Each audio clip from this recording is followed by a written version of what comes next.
Itale, heartily welcoming you all to my channel. So in today's video, we are going to learn about Hippify functions and Hippify algorithms. So basically both are same, but ये जो Hippify algorithm या function है, it is very important for your GATE exam because GATE में इसके ऊपर बहुत सारे questions आए हैं previous yearly and we will definitely surely solve it when I am going to explain you about the Hippify function. So in today's video, we are going to learn पहले important tips about binary Hip and then we will move to the Hippify functions. So let's get started with today's video.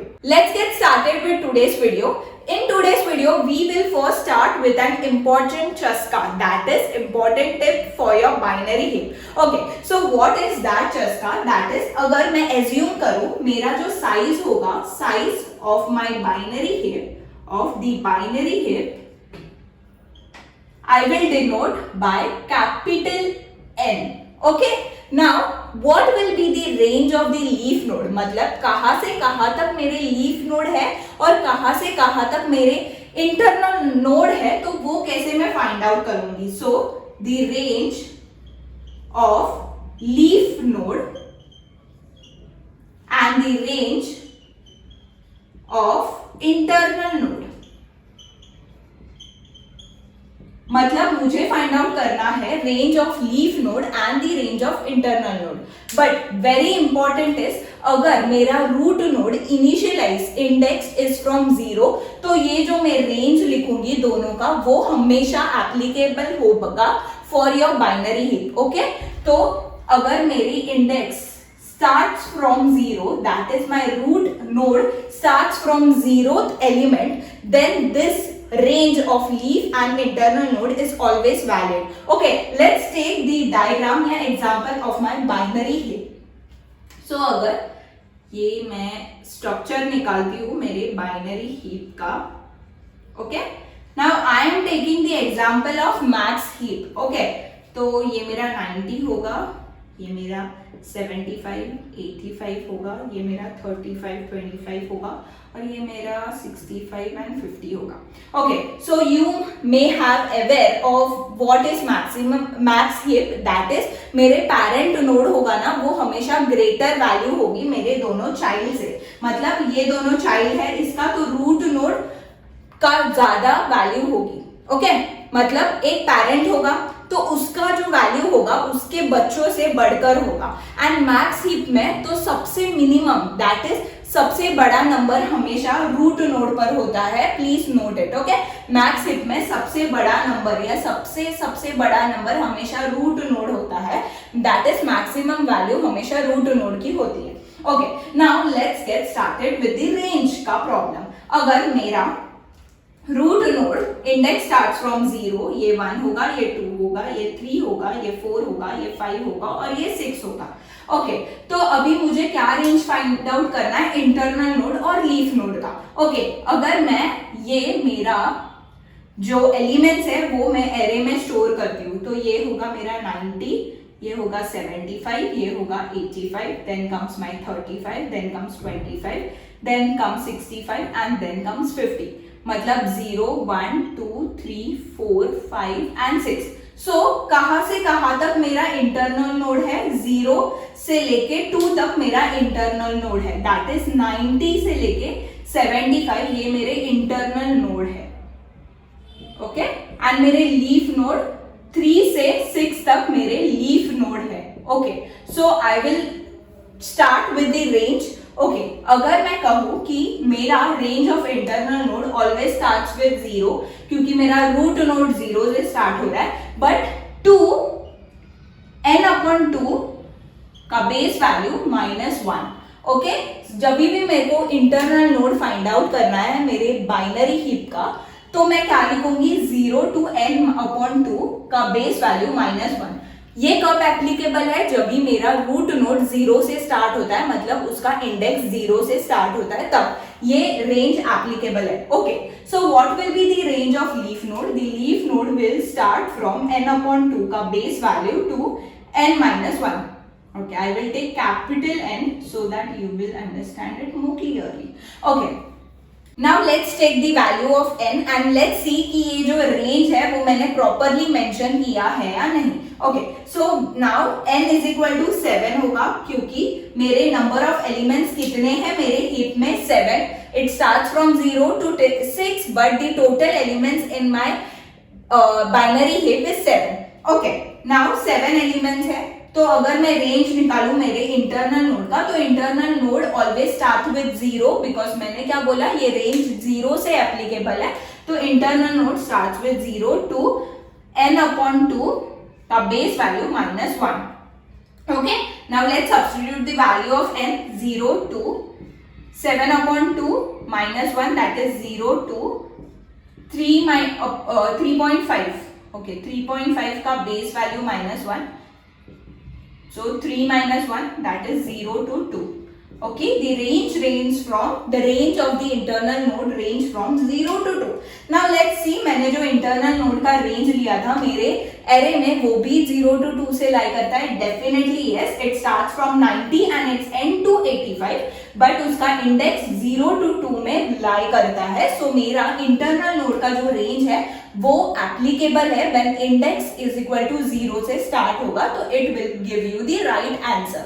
Okay, now let's check the range of the leaf node. So the range of the leaf node starts with n/2 का base value to n-1.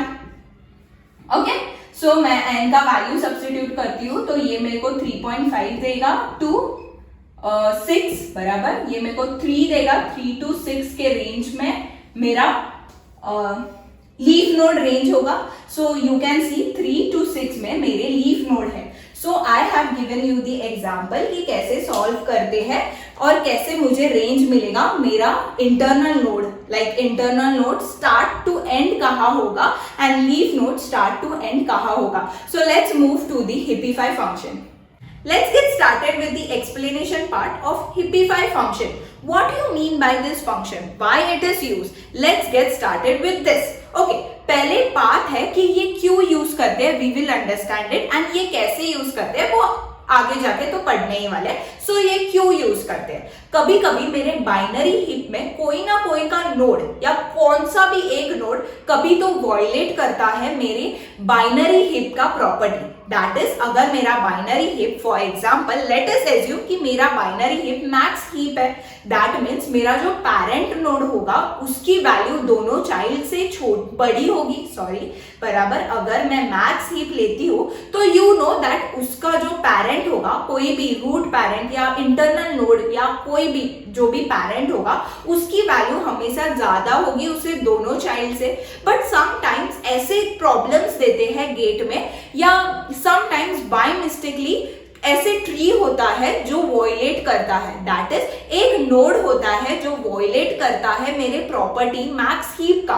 तो I have to just check and interchange the value. मतलब उस दोनों बच्चों में एक कोई तो नंबर बड़ा होगा, वो मैं मेरे पैरेंट को रिप्लेस करूंगी एंड पैरेंट का नोड जो है वो मेरे चाइल्ड को रिप्लेस करूंगी. ऐसे मैं हमेशा चेक करते जाऊंगी till I get the leaf node, या till I get the node जिसका राइट चाइल्ड और लेफ्ट चाइल्ड दोनों चाइल्ड का वैल्यू पैरेंट से छोटा होगा. टिल तब तक मुझे ढूंढना है एंड तब तक मुझे मेरा बाइनरी हीप को करेक्ट करना है. सो ये करेक्शन को बोलते हैं हिप्पीफाई फंक्शन. ओके, क्यों यूज करते हैं, क्योंकि कोई ना कोई तो नोड होता है जो वॉयलेट करता है मेरे बाइनरी हीप का property. So to correct my binary heap I use the heapify function. Okay, so let's get started with the definition part. So what is the definition of binary hippify function? That is to rearrange the parent node with its children, child node, okay, with its children to get the right या perfect binary hip. This rearrangement is done recursively this process is called Hippify function.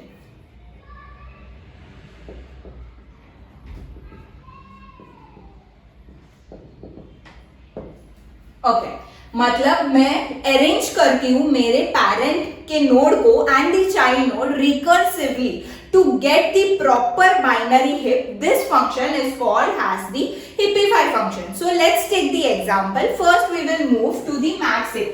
अगर मैंने आपको max Hippify सिखाया तो ये similar मैं अपने mean Hippify को लगाऊंगी.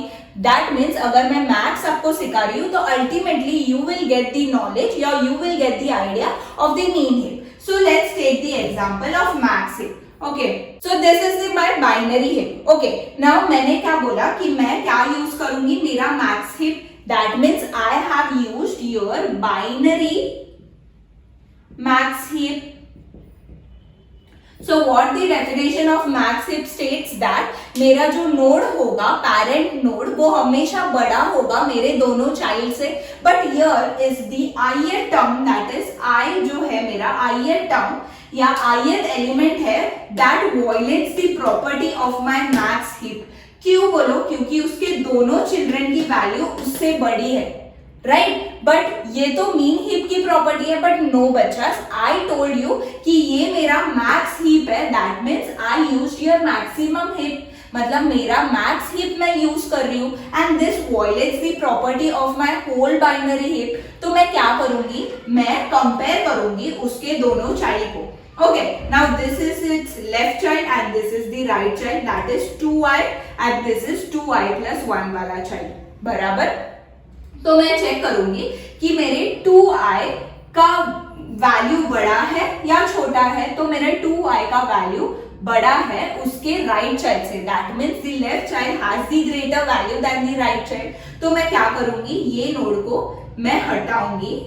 मतलब मैं 14 को यहाँ लेके जाऊंगी एंड 1 को यहाँ प्लेस करूंगी. ओके, मतलब मेरा 14 यहाँ जाएगा, मेरा 14 विल प्लेस हियर एंड मेरा 1 will be placed here. Now मेरा 1 यहाँ आया सो दैट अभी मुझे इतना समझना चाहिए कि ये जो 1 आया वो आगे जाके भी कोई ना कोई वॉयलेशन दे सकता है to my left sub tree. बराबर? अगर मेरा 1 राइट सब ट्री में जाता तो मैं राइट सब ट्री को चेक करती. बट मेरा 1 लेफ्ट सब ट्री के पास जाता है. सो दैट मीन्स ये 1 जब तक मेरे राइट प्लेस पर नहीं सेट होता तब तक मैं इसको रीअरेंज करूंगी मेरे पेरेंट नोड को एंड चाइल्ड नोड को. बिकॉज ये 1 आगे जाके भी कोई ना कोई वॉयलेशन मुझे दे सकता है मेरे बाइनरी ट्री को. करेक्ट? इसलिए मैं अभी ये लेफ्ट सब ट्री को करेक्ट करते एंड तक जाऊंगी. ओके, सो नाउ 1 यहाँ आया. नाउ मैं चेक करूंगी कि मेरा 1 जो नोड है पेरेंट नोड वो बड़ा है उसकी वैल्यू दोनों चाइल्ड से. नो, उसके दोनों चाइल्ड की वैल्यू उससे बड़ी है. तो मैं अगेन चेक करूंगी कि मेरा लेफ्ट चाइल्ड की वैल्यू बड़ी है या राइट चाइल्ड की. अगेन टू दिस 8 एंड 7 में 8 बड़ा है. तो मैं क्या करूंगी? मैं 8 को यहाँ प्लेस करूंगी एंड 1 को यहाँ प्लेस करूंगी. तो मेरा यहाँ 1 आएगा और यहाँ 8 जाएगा. Again, the 8 is placed at the right node. बराबर? तो अगेन मैं 1 के पास आऊंगी. जब तक मेरा 1 राइट आंसर नहीं देता तब तक I will check that node till the end. मैं कब स्टॉप करूंगी? जब भी मेरा वो नोड लीफ नोड हो जाएगा या उसके दोनों, दैट इज वो जो नोड है उसका लेफ्ट चाइल्ड की वैल्यू छोटी है उसके पेरेंट से एंड राइट चाइल्ड की वैल्यू भी छोटी है उसके पेरेंट से. व्हेन आई विल स्टॉप जब भी वो नोड का लेफ्ट चाइल्ड या राइट चाइल्ड दोनों छोटे हैं उससे या वो नोड लीफ नोड कन्वर्ट हुआ है तब तक मैं चेक करूंगी. Okay, so now it comes here. तो मैं चेक करूंगी ये दोनों बच्चे छोटे हैं वैल्यू नहीं, दोनों बच्चे के बड़े हैं. तो मैं क्या चेक करूंगी कि मेरा लेफ्ट चाइल्ड छोटा है या राइट चाइल्ड छोटा है, राइट चाइल्ड बड़ा है या लेफ्ट चाइल्ड छोटा है.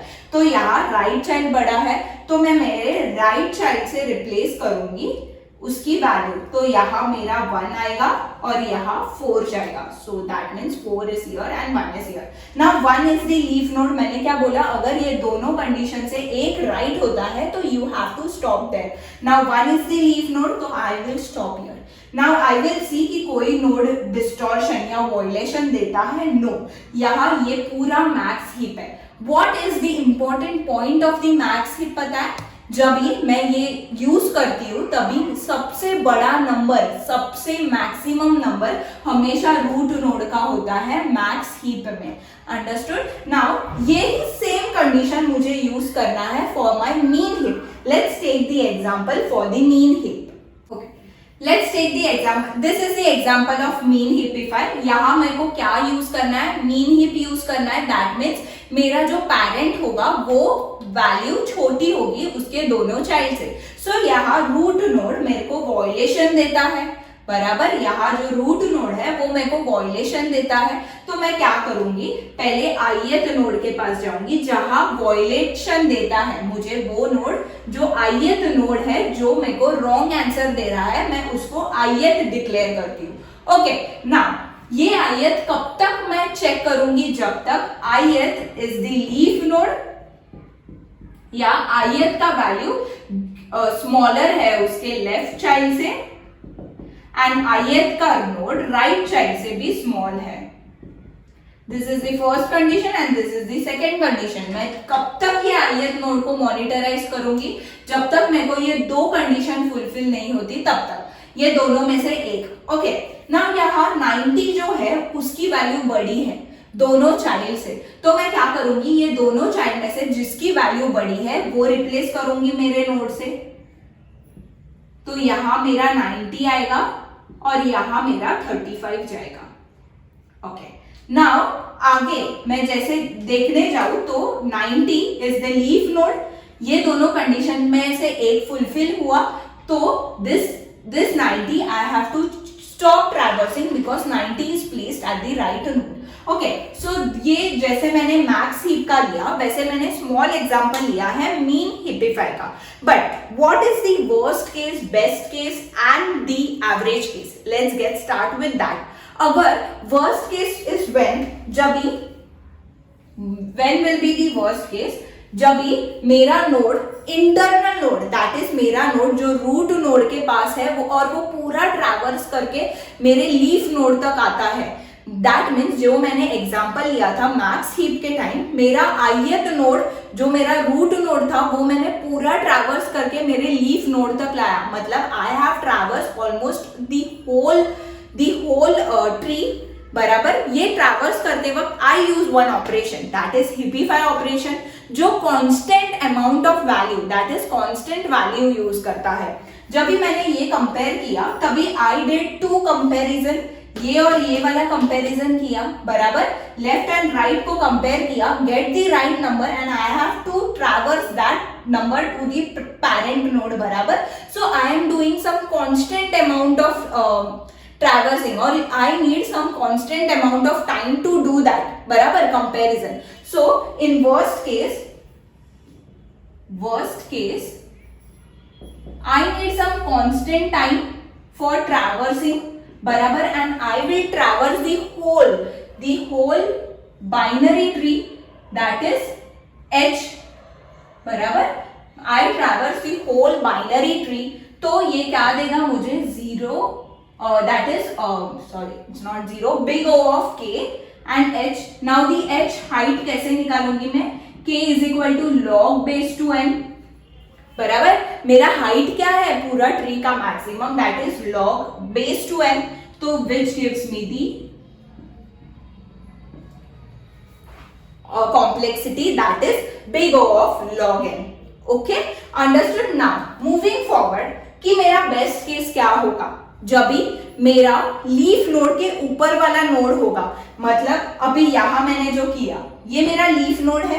बराबर, उसके ऊपर वाला नोड ही मेरा कुछ वॉयलेशन दे रहा है and so that it becomes in the first iteration में ही वो मेरा लीफ नोड बनता है. That means it gives me a constant amount of time. Best case जब भी होगा, बेस्ट केस कब होगा? जब भी बेस्ट केस कब होगा, जब भी वो मेरे लीफ नोड का ऊपर का ही इंटरनल नोड होगा और वो वॉल्यूशन देता है, तो it takes constant amount of time, that is order of k बराबर which gives me order of 1 time, you know constant time, उसको मैं 1 लिख सकती हूँ. Okay, what is the average case?